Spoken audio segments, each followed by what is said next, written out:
یحییٰ بن سعید قطان نے اعمش سے بیان کیا، انہوں نے کہا کہ مجھ سے شفیق نے عبداللہ بن مسعود رضی اللہ عنہ سے بیان کیا، انہوں نے فرمایا کہ پہلے جب ہم نبی کریم صلی اللہ علیہ وسلم کے ساتھ نماز پڑھتے تو ہم قاعدہ میں یہ کہا کرتے تھے کہ اس کے بندوں کی طرف سے اللہ پر سلام ہو اور فلاں پر سلام ہو۔ اس پر نبی کریم صلی اللہ علیہ وسلم نے فرمایا کہ یہ نہ کہو کہ اللہ پر سلام، کیونکہ اللہ تو خود سلام ہے، بلکہ یہ کہو۔ ترجمہ: آداب بندگان اور تمام عبادات اور تمام پاکیزہ خیراتیں اللہ ہی کے لیے ہیں۔ آپ پر اے نبی سلام ہو اور اللہ کی رحمتیں اور برکتیں نازل ہوں۔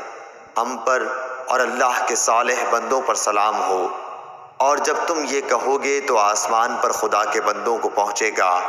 آپ صلی اللہ علیہ وسلم نے یہ فرمایا کہ آسمان اور زمین کے درمیان تمام بندوں کو پہنچے گا۔